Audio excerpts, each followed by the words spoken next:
crecí escuchando las historias que contaba mi abuela sobre Tepito. Para ella, el barrio era un lugar de energías oscuras, con esquinas llenas de sombras que nadie debía atravesar solo de noche. Siempre hablaba de sus vecinos, los que estaban vivos y los que ya no lo estaban. La escuchaba contar sobre una anciana que, según decía, gritaba por las noches desde que ella tenía memoria. Pero uno crece y piensa que esas cosas no son más que cuentos, formas de darle color a una vida dura en un lugar donde las leyendas viven más que las personas. Años después, cuando mi madre perdió su empleo y ya no pudo mantenernos, fuimos a vivir con mi abuela. La vecindad no había cambiado mucho desde que la recordaba de niño. Todavía se escuchaban los vendedores ambulantes, las risas de los niños y a ratos el ruido de alguna pelea que empezaba en la calle y se perdía en el eco de los callejones. Pero la casa de mi abuela era una especie de refugio, un pequeño espacio donde me sentía seguro. Sin embargo, lo que más me inquietaba era el pasillo que conducía al cuarto de la azotea. Para ir al baño, tenías que pasar por ahí, y ese pasillo era el más oscuro de toda la vecindad. Desde niño, siempre me había dado miedo, aunque nunca supe por qué. Mi abuela decía que allí era donde la anciana del cuento, doña Pilar, vivía antes de morir. Doña Pilar, según lo que me contaron, había sido una mujer solitaria y enigmática, de esas que no se mezclaban con nadie y a quien los vecinos saludaban solo por obligación. Nadie sabía mucho de ella. Un día, simplemente desapareció y, tras varios días de no verla, algunos vecinos llamaron a la policía. La encontraron en su cuarto, tendida en el suelo, y aunque nunca se supo bien qué había pasado, los rumores decían que alguien había estado con ella la noche de su muerte, alguien que no tenía buenas intenciones. La primera noche que dormí en la casa de mi abuela, fue cuando lo escuché por primera vez. Eran gritos, como si alguien estuviera suplicando en el medio de una pesadilla interminable. Al principio pensé que era algún vecino, alguien en medio de una discusión o una borrachera. Pero los gritos no se detuvieron. Las paredes parecían temblar con cada alarido, un eco agudo que se colaba por cada rincón de la casa. Intenté ignorarlo, pero el grito era tan penetrante que sentía cómo se me incrustaba en los oídos, como un cuchillo que entraba lentamente. A la mañana siguiente, le pregunté a mi abuela si había escuchado algo durante la noche, pero simplemente me miró con esos ojos oscuros que siempre me habían parecido un poco tristes y me dijo que no, que me acostumbrara. Este barrio tiene sus cosas, me dijo. Pero no era el barrio, era algo más. Algo que se sentía solo en ese pasillo oscuro. Las siguientes noches, los gritos continuaron. Cada vez más intensos, cada vez más reales. Mi abuela seguía diciendo que no oía nada, que los viejos no tienen tiempo para esas cosas. Yo, por mi parte, comencé a investigar, a hablar con los vecinos, a preguntar discretamente. Muchos de ellos decían lo mismo. En esa vecindad, en especial en el cuarto de la azotea, se escuchaban cosas que no eran de este mundo. Decían que, después de la muerte de doña Pilar, las cosas nunca volvieron a ser iguales. Algunos afirmaban que, si te quedabas demasiado tiempo en el pasillo, podías sentir como el aire se volvía más frío, como si alguien estuviera respirando cerca de ti. Una noche, decidí quedarme despierto y esperar a que comenzaran los gritos. Me senté en la cama, con la luz apagada y los ojos abiertos en la oscuridad. Pasó 1 hora, 2, y entonces sucedió. Fue tan repentino que me sobresalté. Un grito desgarrador, lleno de dolor y miedo. Me levanté y me acerqué al pasillo, pero cuando puse un pie allí, el grito se apagó. Todo quedó en silencio. Fue entonces cuando sentí algo frío, algo que me heló hasta los huesos. Miré hacia el fondo del pasillo y, aunque estaba completamente oscuro, juraría que vi una sombra moverse, algo que no debería estar allí. Sentí como se me erizaba la piel, pero también una especie de fascinación, como si esa sombra me llamara, como si quisiera que me acercara. Hice un par de pasos, con el corazón latiendo con fuerza. Justo en ese momento, el grito se reanudó, mucho más fuerte, mucho más cerca. Parecía venir de todas partes, envolviéndome, apretándome el pecho. Desperté al día siguiente en mi cama, sin recordar cómo había vuelto. Tenía la sensación de haber soñado, pero el frío en mis huesos me decía que había sido real. Mi abuela seguía sin decir nada, pero pude notar en su mirada que ella sabía más de lo que decía. Empecé a preguntarme si no sería que, al ignorarlo, ella había encontrado la manera de convivir con lo que fuese que habitaba allí. Esa noche decidí salir al pasillo otra vez, pero esta vez llevé una vela, la única luz que me atrevía a cargar. Con cada paso, sentía el suelo helado, como si la misma vecindad estuviera muerta.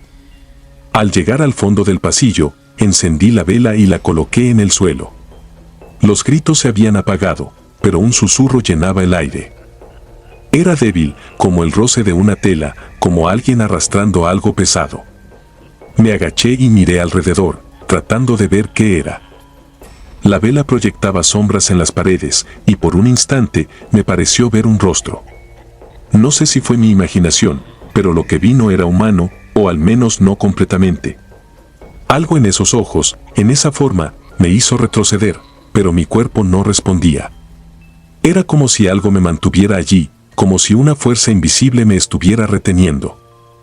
De repente, un susurro se hizo más fuerte, una voz que parecía hablar directamente a mi oído. No entendí lo que decía, pero sentí el miedo calarme hasta los huesos. Cerré los ojos y, en un impulso, corrí hacia mi cuarto, dejando la vela atrás, sintiendo que la sombra me perseguía, que estaba tan cerca que podía sentir su aliento en mi nuca. Cuando cerré la puerta, sentí como si hubiera cruzado un umbral, como si aquella cosa no pudiera pasar más allá de esa línea. Durante los días siguientes, evitaba el pasillo tanto como podía. Los gritos continuaban y mi abuela seguía ignorándolos. Una noche, cansado de tanto miedo, decidí enfrentar lo que fuera que estaba allí. No podía vivir así, sintiendo que en cualquier momento algo me arrastraría hacia ese pasillo oscuro. Me paré frente a la entrada, respiré profundo y caminé hacia el fondo. Sentía como si algo me mirara, como si la misma vecindad respirara junto a mí. De repente, el aire se volvió pesado y los gritos se hicieron más agudos, como si alguien estuviera atrapado, como si estuviera en un lugar del que no podía salir. Y allí, al fondo, vi una sombra, tan oscura que parecía absorber toda la luz. Era una figura encorvada, como la de una anciana, pero su rostro estaba cubierto de sombras y sus manos se alargaban hacia mí, como queriendo atraparme. Quise gritar, pero el sonido se ahogó en mi garganta. La figura se acercó lentamente, y en el último momento, escuché una voz que me susurraba al oído, una voz que decía mi nombre. En ese momento, sentí que el suelo se desmoronaba bajo mis pies, que la vecindad se derrumbaba y me tragaba.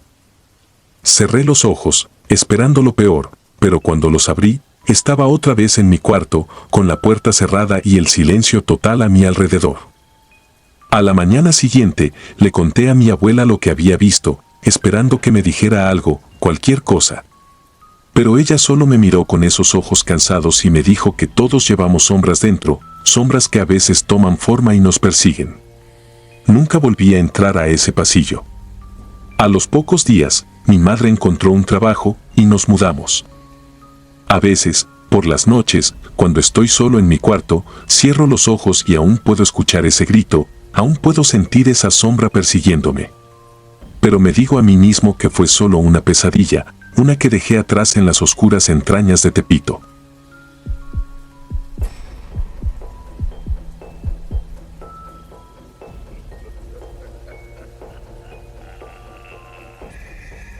Mi nombre es Leticia, tengo 35 años y siempre he vivido en la misma vecindad. Desde que tengo memoria, este lugar ha sido mi hogar, una serie de cuartos conectados por pasillos oscuros, de esos que parecen alargarse al caer la noche. Aquí las paredes tienen oídos, y las puertas, por viejas y mal encajadas, dejan escapar todos los murmullos y secretos que se acumulan entre vecinos. La vecindad está en la Colonia Obrera, en el centro de Ciudad de México. Aunque en el día puede parecer bulliciosa y un poco triste, de noche es un lugar donde las sombras parecen tener vida propia. Desde hace años, un rumor oscuro y escalofriante ha rondado por aquí. Todos los inquilinos lo conocen, aunque pocos hablan abiertamente del tema. Se dice que en la azotea aparece un hombre con sombrero. No es cualquier hombre, sino una figura alta y delgada que solo puedes ver de reojo, como un manchón oscuro en el límite de tu campo de visión. Hace 3 años, yo misma tuve mi primer encuentro con él. Todo comenzó con un ruido extraño en la madrugada, un crujido de pasos sobre el techo, como si alguien estuviera arrastrando algo pesado. Al principio pensé que sería algún vecino, quizás un joven que se había subido a la azotea a fumar, como suelen hacer algunos. Pero el ruido no se detuvo. Era lento y constante, y algo en él me ponía los pelos de punta. Fue un sonido pesado, casi como un eco de algo que sucedía al mismo tiempo en otro plano.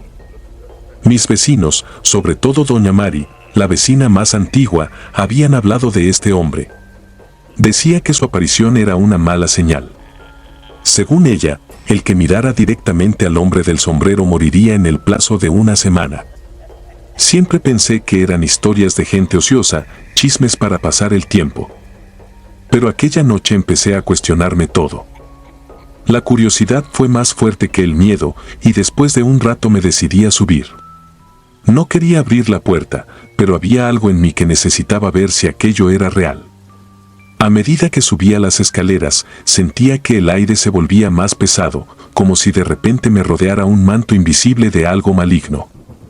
Apreté los dientes y continué, con la respiración agitada y el corazón latiendo tan fuerte que me dolían las costillas. Al llegar a la azotea, no vi nada al principio. Todo estaba oscuro, solo se escuchaba el crujir del viento y el sonido lejano de algún auto. Pero cuando estaba a punto de dar media vuelta, lo sentí. Era una presencia, como si alguien me estuviera mirando. Al girar la cabeza, ahí estaba, a unos metros de mí. Era una figura alta y delgada, vestida con un traje oscuro y un sombrero de ala ancha que le cubría casi toda la cara. No podía verle los ojos, pero sabía que me miraba. No sé cómo explicarlo, pero sentí que su mirada penetraba en mí, como si me atravesara. No podía moverme. Algo en su presencia me paralizaba, como si me hubiera atrapado en su red. No sé cuánto tiempo estuve allí, mirándolo sin querer mirarlo. Sabía que si levantaba la vista y lo miraba directamente, algo horrible sucedería. Mi abuela solía decir que hay cosas que no se deben ver, que hay secretos que es mejor no conocer. En ese momento, entendí lo que quería decir. Sentí una angustia que se clavaba en mi pecho, como si de repente me hubieran encadenado a ese lugar. Solo recuerdo haber retrocedido lentamente, sin dejar de tenerlo en el borde de mi visión. Fue cuando bajé las escaleras a toda prisa y cerré la puerta de mi cuarto que sentí que podía volver a respirar. Al día siguiente, desperté con una sensación de que algo terrible estaba por suceder. Intenté seguir con mi vida, pero la figura del hombre del sombrero no dejaba de aparecer en mi mente, como un fantasma pegado a mis pensamientos. En la noche, cuando cerraba los ojos, veía su silueta oscura, como una sombra que me acechaba desde el borde de mis recuerdos. Durante esa semana, noté que otros vecinos actuaban raro, como si sintieran la misma presión invisible que yo. Doña Mari me comentó que desde hacía varios días sentía que alguien la observaba. Estaba convencida de que el hombre del sombrero venía por ella. De hecho, fue ella quien me dijo que él siempre se aparece en la azotea antes de que algo malo suceda. Algunos vecinos decían que el hombre era el espíritu de un antiguo dueño de la vecindad, un hombre que murió de forma misteriosa y que ahora buscaba vengarse de quienes ocupaban su lugar. Otros decían que era un demonio que se alimentaba de los miedos de las personas. En mi desesperación, decidí investigar un poco más. Fui a la biblioteca, buscando algún registro de muertes extrañas o historias sobre la vecindad. Encontré algunos reportes de personas que habían desaparecido, vecinos que se habían mudado de repente y que nunca más se supo de ellos.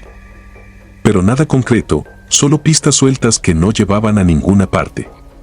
Decidí volver a la vecindad, y mientras subía las escaleras sentía que cada paso me acercaba un poco más a esa presencia oscura. Para el 7º día, algo cambió. Me desperté con un dolor en el pecho, una presión tan fuerte que apenas podía respirar. Mientras trataba de recuperarme, escuché los murmullos en el pasillo. Varios vecinos se habían reunido afuera de la puerta de doña Mari. Había fallecido en su cama, de un infarto, según dijeron los que la encontraron. Me invadió una sensación de terror tan profunda que me sentí completamente sola, como si el mundo se hubiera vuelto un lugar hostil. Los vecinos decían que el hombre del sombrero se la había llevado, que la había marcado cuando ella lo miró de reojo por última vez. Esa noche, mientras trataba de dormir, sentí que alguien estaba dentro de mi cuarto. No me atrevía a abrir los ojos, pero sabía que él estaba allí, esperando. Al día siguiente, decidí que debía irme de ese lugar. Empaqué mis cosas con prisa y sin mirar atrás. Dejé la vecindad, con la esperanza de que al alejarme, también dejaría atrás al hombre del sombrero. Pero me equivoqué. No importa a dónde vaya, siempre siento su presencia. A veces lo veo de reojo en las esquinas o al final de un pasillo oscuro. No puedo escapar de él, porque ahora sé que vive en mi mente, en mis pesadillas. Sé que tarde o temprano vendrá por mí, porque una vez que lo ves, nunca puedes olvidarlo. Y yo, aunque me he alejado, aún siento que sigo siendo parte de esa vecindad, como si una parte de mí nunca hubiera salido de allí.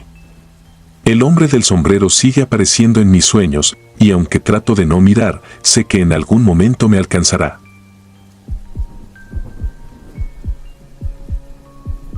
Suscribirte y darle like ayuda mucho a este canal. Si ya has escuchado mi contenido antes, te ha gustado y estás disfrutando lo que escuchas en este sector, te agradeceré que presiones el botón de suscribirse. Sin más interrupciones, continuamos.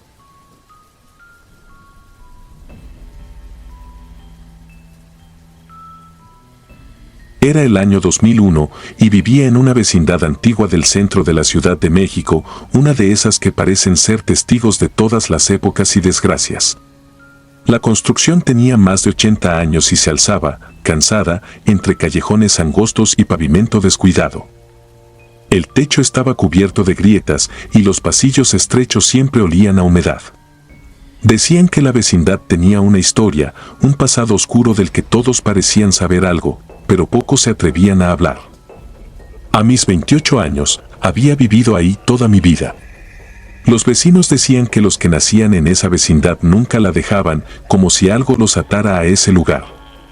De niño escuchaba historias de personas que habían intentado mudarse, solo para regresar semanas después, con el rostro demacrado, como si hubieran visto algo que los dejó marcados para siempre.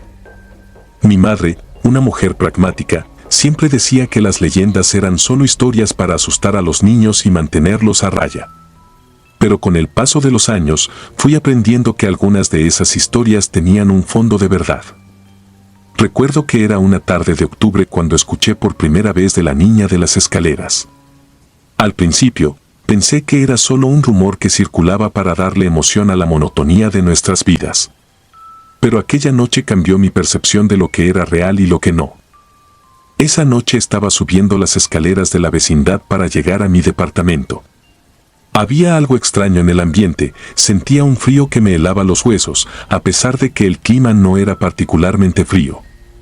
Al llegar al primer descanso, escuché un susurro suave, casi imperceptible. Me detuve, pensando que algún vecino andaba cerca, pero no vi a nadie. Fue entonces cuando, al alzar la vista, la vi. Era una niña, pequeña, con el cabello lacio y oscuro que le caía sobre el rostro. Llevaba un vestido blanco que parecía sucio y desgarrado, como si hubiese estado jugando en el lodo. Tenía los pies descalzos, y lo que más me aterrorizó fue el hecho de que no se movía ni un milímetro. Sus ojos, oscuros y vacíos, se fijaron en mí con una intensidad que me dejó clavado en el suelo. No sé cuánto tiempo me quedé ahí, paralizado. Finalmente, ella abrió la boca, pero no emitió ningún sonido.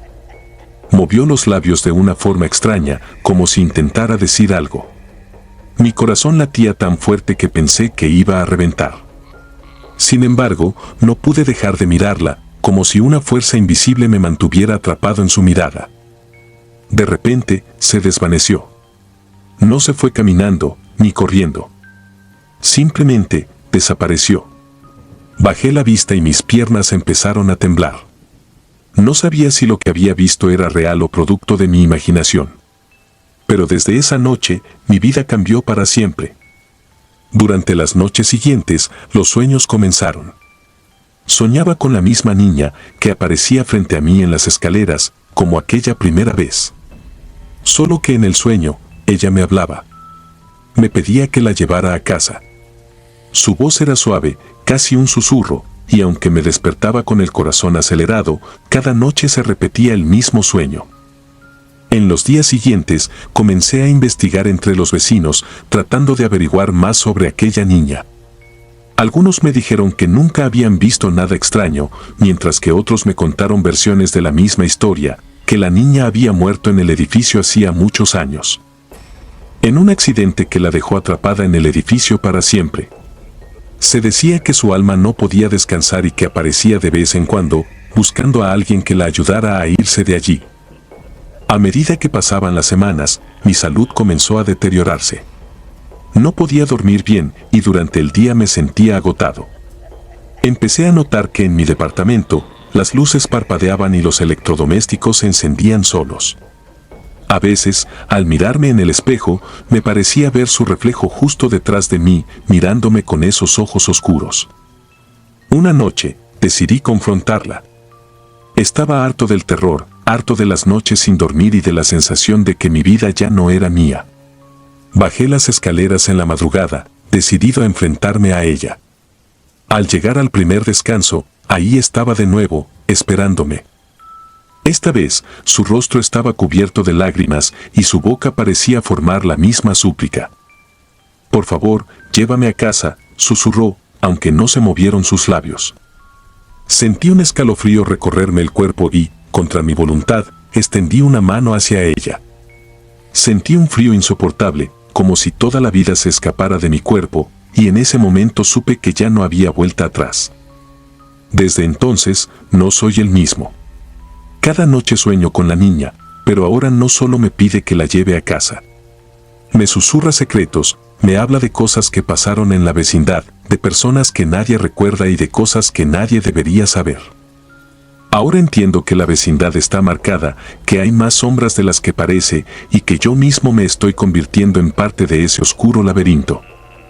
Sigo aquí, atrapado, como tantos otros antes de mí.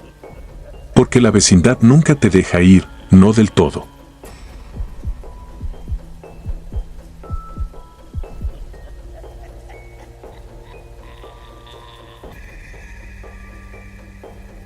Era el año 1998 cuando escuché por primera vez las voces que provenían de la pared. Yo vivía en una vecindad en el centro de la Ciudad de México, un edificio antiguo que parecía haber sido testigo de muchas tragedias y secretos. En aquel entonces, mi vida no era particularmente emocionante. Era un joven de veintitantos, trabajando de noche en un restaurante cercano. Me gustaba ese horario porque podía dormir tranquilo durante el día, lejos del bullicio de la ciudad. Pero eso cambió cuando las voces comenzaron. Aquella noche había llegado a casa cansado, como siempre. Me dejé caer sobre la cama y, apenas cerré los ojos, escuché el primer susurro. Al principio, pensé que era solo un sueño, pero pronto me di cuenta de que estaba bien despierto. La voz parecía venir de la pared junto a mi cama, un murmullo apenas audible, pero lleno de una extraña intensidad. No pude distinguir palabras exactas, solo sonidos, casi como si alguien intentara decir algo importante y al mismo tiempo inentendible. Pasé la noche en vela, atento a cada ruido, pero al amanecer el silencio regresó y pensé que tal vez mi mente me había jugado una mala pasada. Sin embargo, al día siguiente, otro vecino, don Rafael, se acercó a mí con una mirada de pánico. Don Rafael era un hombre robusto, de unos 60 años, de los que nunca demostraban miedo ante nada. Sin embargo, esa mañana se le veía pálido y tembloroso. Me contó que también había escuchado voces en la pared, justo detrás de su cama. Le resté importancia, sugiriéndole que quizás solo habíamos escuchado a algún vecino ruidoso. Pero no tardó mucho en quedar claro que aquello no era algo tan simple. Cada noche, las voces volvían y con el paso de los días se hicieron más fuertes, más intensas. Los demás vecinos empezaron a comentarlo, pero todos parecíamos tener el mismo miedo a hablar del tema en voz alta, como si el mero hecho de nombrar a las voces pudiera traer algo terrible. Pasaron algunas semanas hasta que finalmente me atreví a investigar. Me puse a observar la pared de donde provenían los sonidos y noté algo extraño. Una grieta, delgada pero profunda, que recorría toda la altura de la pared, como una cicatriz en el concreto. Decidí preguntar al casero, un hombre huraño que nunca se dejaba ver demasiado, pero siempre estaba pendiente de su rentita. Cuando le pregunté por la grieta, su rostro cambió, se puso serio y me dijo que no era asunto mío. Insistí, pero él solo repitió, como si fuera un mantra: no te metas en lo que no te importa. Los rumores sobre la pared y las voces se extendieron entre los vecinos. Algunos decían que esa pared había sido levantada hace muchos años, cuando la vecindad aún era una casona familiar. Otros decían que nadie sabía a ciencia cierta quiénes habían sido los dueños originales. Finalmente, alguien sugirió algo más espeluznante, que aquella pared había sido construida para cubrir algo. Yo no podía dejar de pensar en esa grieta, y con cada noche que pasaba, las voces parecían llamarme con mayor claridad, susurrando mi nombre, instándome a mirar más allá. Fue entonces cuando sucedió algo que me quitó el sueño por completo. Una noche, mientras intentaba conciliar el sueño, escuché claramente a una niña. Su voz era suave y dulce, pero la angustia que transmitía era indescriptible. Decía mi nombre y me pedía ayuda. Al escucharla, un escalofrío me recorrió el cuerpo. Jamás había escuchado algo tan claro, y era como si aquella voz intentara traspasar la pared para llegar a mí. Al día siguiente, reuní el valor para intentar abrir la grieta. Busqué una herramienta y empecé a raspar el concreto con cuidado, pero con cada pedazo que caía, sentía que el ambiente se volvía más denso, más oscuro. Fue entonces cuando vi lo que había detrás: huesos. Al principio, no podía creerlo. Eran huesos pequeños, y a su lado, unos aún más grandes. El descubrimiento fue una pesadilla hecha realidad. Sin saber qué hacer, volví a cubrir todo como pude y me senté en el suelo, temblando. No pude dormir esa noche. Me quedé mirando la pared, convencido de que las voces regresarían y que, esta vez, no serían solo susurros. Al amanecer, fui directo a la policía. Les conté lo que había encontrado, pero en lugar de tomarme en serio, se rieron y me dijeron que debía dejar de inventar historias. Volví a la vecindad frustrado y lleno de rabia. Pensé en mudarme, pero algo me lo impedía. Sentía que si me iba, las voces no se detendrían, que me seguirían hasta donde fuera. Esa misma noche, las voces comenzaron a gritar. No eran susurros, eran gritos de dolor, como si alguien estuviera siendo torturado justo al otro lado de la pared. Los demás vecinos también lo escucharon. Incluso algunos salieron de sus habitaciones, aterrorizados, y nos reunimos en el patio. Nadie quería hablar, pero todos sabíamos que no podíamos seguir ignorando lo que estaba pasando. Fue doña Lupita, una anciana que había vivido en la vecindad desde hacía décadas, quien finalmente rompió el silencio. Nos contó una historia que ninguno de nosotros había escuchado antes. Según ella, hacía muchos años, una familia había vivido en esa vecindad. Un hombre, su esposa y su pequeña hija. El hombre era conocido por ser violento y había rumores de que maltrataba a su familia. Un día, simplemente desaparecieron. Nadie los volvió a ver y, cuando alguien preguntaba por ellos, el casero de entonces decía que se habían mudado de repente. Con cada palabra de doña Lupita, sentía que mi piel se erizaba más. Era como si las piezas del rompecabezas comenzaran a encajar. La pared, la grieta, los huesos, todo tenía sentido, y el horror de lo que aquello significaba era casi insoportable. La familia no se había mudado, había sido enterrada ahí, en esa pared. No pude dormir más en esa habitación. Esa misma noche me fui a casa de un amigo y comencé a buscar otro lugar para vivir. Nunca regresé a la vecindad. Supe después que la policía finalmente fue a investigar, pero no encontré detalles en los periódicos ni en ningún lado. Todo parecía haber quedado en el olvido, como si las autoridades hubieran decidido dejarlo pasar, tal vez para no preocupar a la gente. Han pasado años desde entonces, y aunque me mudé lejos, las voces nunca me dejaron del todo. Algunas noches, en la quietud de la madrugada, aún puedo escuchar los susurros. No me atrevo a mirar más allá de las paredes que me rodean. Y aunque siempre trato de convencerme de que solo es mi mente jugando conmigo, sé en el fondo que las voces no son imaginarias. Están ahí, esperando que alguien más las escuche, que alguien más descubra su dolor atrapado entre las paredes. A veces pienso en aquella familia y en el horror de sus últimas horas. Me atormenta la idea de que su sufrimiento esté condenado a repetirse, noche tras noche, esperando ser liberado. Pero lo que más me aterra es saber que, de algún modo, una parte de ese horror se ha quedado conmigo y que nunca podré escapar de las voces en la pared.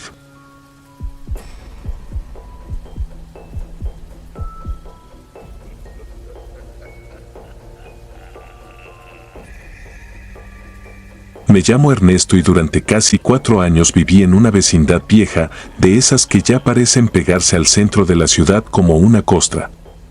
Estaba en la colonia Guerrero, en la Ciudad de México, en una calle de esas donde las fonditas, los talleres y los puestos de tacos se mezclan con edificios húmedos y descascarados.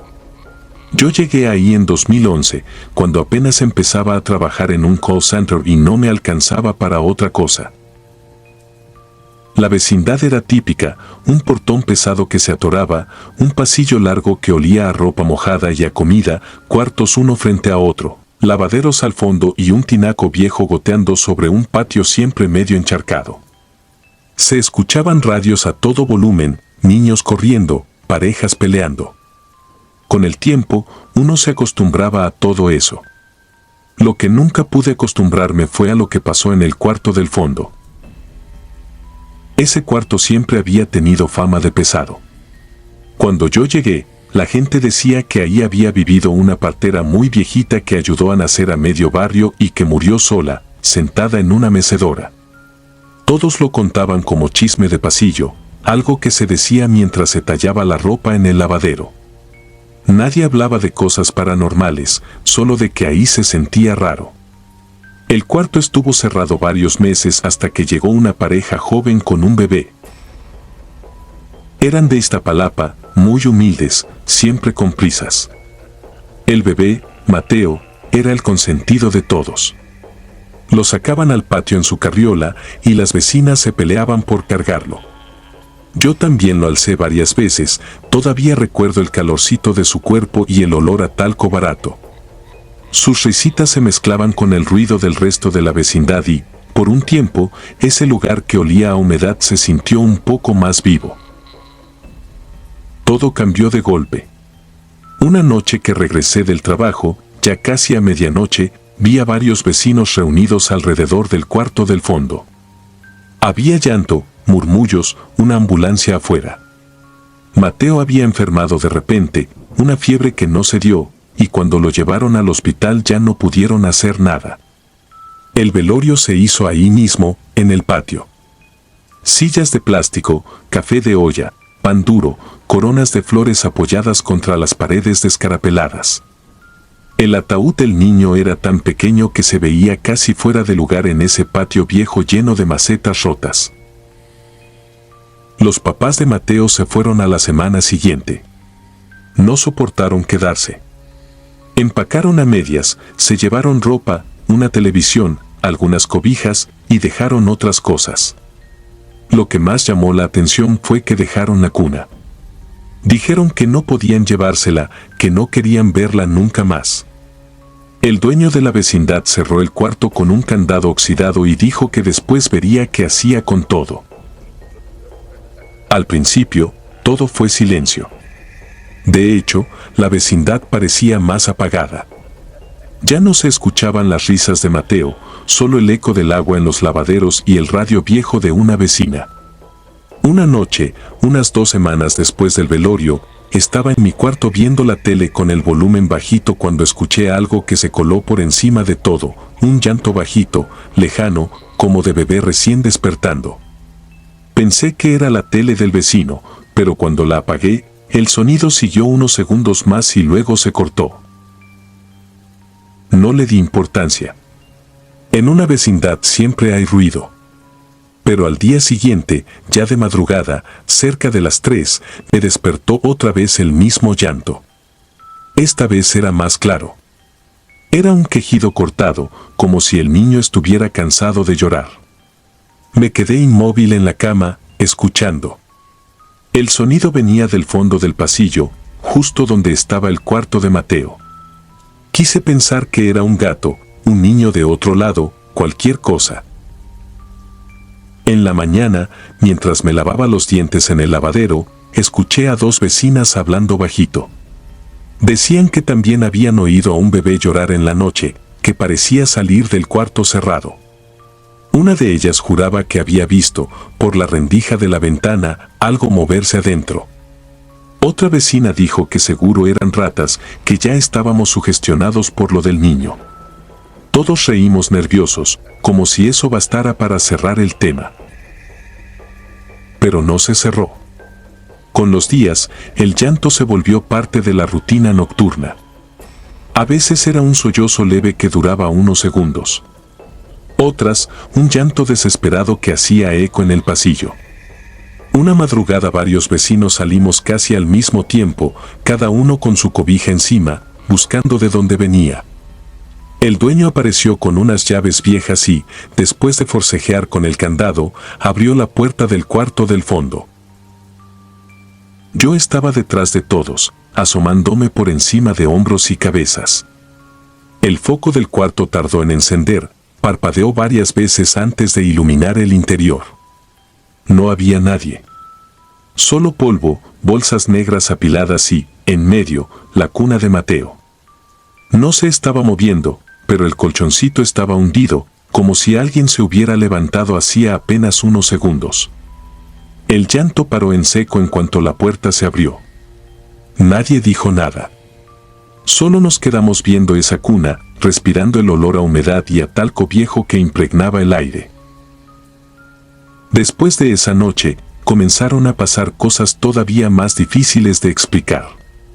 Una tarde, mientras tendía mi ropa, escuché el tintineo de un móvil de juguete, esos que se cuelgan sobre las cunas.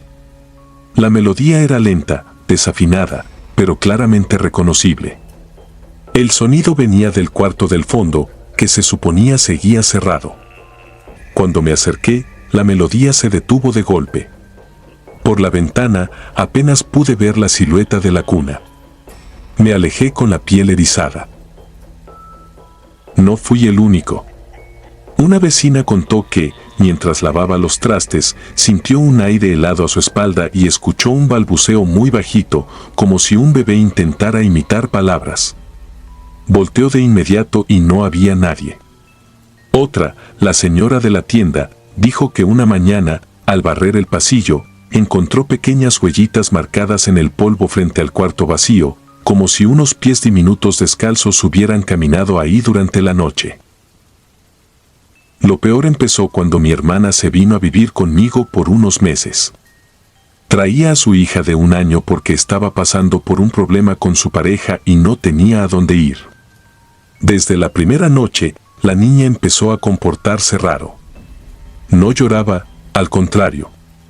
Se quedaba mirando hacia la puerta de nuestro cuarto y sonreía, como si viera algo en el pasillo. En la madrugada se despertaba riéndose y cuando yo me levantaba para ver qué tenía, la escuchaba hacer esos ruiditos que usan los bebés cuando juegan con alguien. Solo que no había nadie más. Un par de noches después, me di cuenta de que el llanto del fondo ya no era solo uno.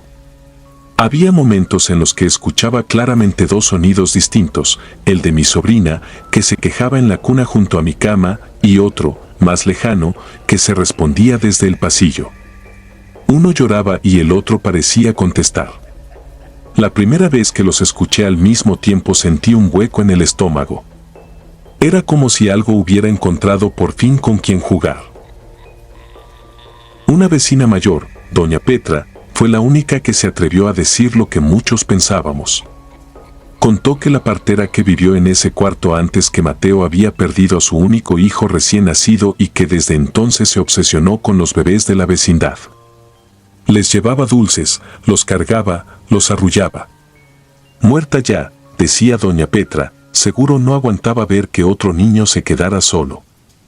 Según ella, la viejita ahora cuidaba a Mateo, y quizá quería acercarse a mi sobrina también. Yo no quería creerlo, hasta la noche en que todo llegó al límite. Hubo un apagón en la colonia, de esos que dejan la calle completa en sombras. La vecindad se veía apenas con el resplandor lejano de algunos postes. Mi sobrina dormía en su cuna, mi hermana se había quedado trabajando en el turno nocturno. Yo trataba de conciliar el sueño cuando escuché de nuevo el móvil musical de una cuna, pero esta vez sonaba dentro de la vecindad, clarito, como si estuviera en el pasillo. Me levanté con el corazón acelerado. En cuanto abrí la puerta de mi cuarto sentí un frío intenso que no tenía sentido, porque era verano. El pasillo estaba oscuro, solo entraba un hilo de luz desde la calle. La melodía seguía, avanzando muy despacio hacia el fondo. Entonces escuché algo que me heló, el llanto de mi sobrina, pero no venía de mi cuarto. Venía del cuarto del fondo. Corrí de regreso y encontré su cuna vacía. La cobija estaba tirada en el piso, como si alguien la hubiera tomado con prisa. El llanto seguía, ahogado, del otro lado del pasillo. No pensé, solo corrí. Cada paso resonaba en las paredes, mezclado con esa musiquita vieja que sonaba justo donde estaba el cuarto maldito. La puerta del fondo, que siempre chirriaba, estaba entreabierta. Del interior salía un resplandor tenue, como si alguien hubiera encendido una vela. Empujé la puerta con la mano temblorosa y vi una escena que nunca voy a olvidar, la cuna de Mateo, que días antes el dueño había querido desmontar y no pudo, estaba armada en medio del cuarto, meciéndose sola. Sobre el colchoncito, mi sobrina, acostada boca arriba, miraba hacia arriba sonriendo, como si alguien invisible estuviera agachado sobre ella. A un lado de la cuna, muy cerca del borde, vi la silueta difusa de una figura encorvada. No veía rasgos, solo la forma de una mujer muy delgada inclinada hacia el bebé. Quise gritar, pero no me salió la voz. Di 3 pasos y sentí claramente como el aire se hacía más denso, pesado. Cuando tomé a mi sobrina en brazos, la cuna se detuvo de golpe. En ese mismo segundo, la figura se deshizo frente a mí, como si se dispersara en el aire. No fue un truco de luz. Sentí, en los dedos que sujetaban a la niña, algo helado, como si otra mano, huesuda y fría, la estuviera sosteniendo conmigo y no quisiera soltarla. Salí corriendo sin mirar atrás. Esa fue la última noche que dormimos en esa vecindad. Mi hermana renunció al trabajo, yo me endeudé para poder rentar un cuarto en otro lugar. El dueño se quedó con sus candados y su cuarto del fondo. Con el tiempo supe, por una vecina que encontré en el tianguis, que mucha gente se fue de ahí. Decían que el llanto del bebé nunca paró del todo, que incluso sin cuna seguían escuchando pasos pequeños en el pasillo.